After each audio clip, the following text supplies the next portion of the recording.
Il était une fois un pauvre bûcheron, sa femme et ses 2 enfants. Le garçon s'appelait Hansel et la fille Gretel. Un jour, il resta si peu à manger qu'en se mettant au lit, la femme du bûcheron soupira. Demain, nous emmènerons les enfants au cœur de la forêt. Nous leur donnerons un dernier bout de pain, et puis nous partirons. Ainsi, nous en serons débarrassés. Le brave homme, tout d'abord, refusa. Mais la marâtre insista tant qu'à la fin, il céda. Les 2 enfants avaient tout entendu. Gretel pleurait, mais Hansel la consolait tendrement. Je vais tout arranger. Dit-il, et il sortit sans bruit, fit provision de cailloux blancs qu'il trouva devant la maison, et se remit au lit.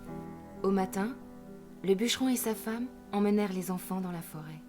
En cachette, Hansel sema les cailloux blancs tout au long du chemin. Restez là, soyez sages, je vais couper du bois. La marâtre leur donna à chacun un petit bout de pain. Bien sûr, le bûcheron et sa femme ne revinrent point. Hansel et Gretel mangèrent leur pain, puis s'endormirent. Quand ils se réveillèrent, il faisait nuit. Ils suivirent les cailloux et arrivèrent chez eux. Ce fut presque facile comme un jeu. 8 jours passèrent. Demain, nous conduirons les enfants plus loin encore, si loin qu'ils ne reviendront jamais. Dit la marâtre à son mari quand ils furent couchés. Hansel voulut reprendre des petits cailloux blancs. Hélas, la porte était fermée à clé, Dieu nous aidera. dit Hansel à Gretel pour la réconforter. Au lieu des cailloux blancs, ce fut du pain qu'Hansel sema tout le long du chemin. Hélas, tous les oiseaux le picorèrent, et les enfants furent bel et bien perdus. Ils marchèrent longtemps, longtemps. Ils découvrirent enfin une maisonnette. En s'approchant, les 2 enfants ouvrirent de grands yeux. Le toit de la maison était en biscuits et tous les murs en pain d'épices. Hansel et Gretel s'approchèrent, mangèrent un bout de toit et un coin de fenêtre. Grignoti, grignotons, qui grignote ma maison. Fit une voix sortant de l'intérieur. C'est le vent, Répondirent les enfants. Alors la porte s'ouvrit.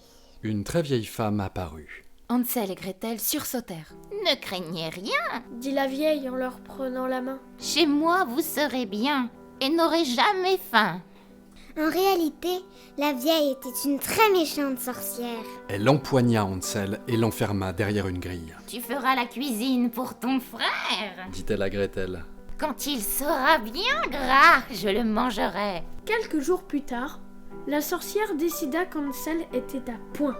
Elle remplit d'eau une grande marmite et jeta un tas de beaux légumes. Elle alluma ensuite un énorme feu dans la cheminée. Remue bien ce bouillon. Ordonna-t-elle à Gretel. Tout à l'heure, nous y cuirons ton frère. Je suis bien trop petite, si haute est la marmite. Pleurnicha Gretel. La sorcière la traita de bonne à rien. Dès que la vieille se pencha pour remuer le bouillon à sa place, Gretel la précipita de toutes ses forces dans le feu. Elle se dépêcha ensuite de libérer son frère. La sorcière avait accumulé un vrai trésor. En fouillant dans son grenier, Hansel et Gretel découvrirent un tas de pierres précieuses dont ils remplirent leurs poches. Le bûcheron, qui ne s'était pas remis de la disparition de ses enfants, pleura de joie en les voyant revenir. Sa femme était morte. À présent qu'ils étaient riches, ils vivraient heureux et sans aucun souci.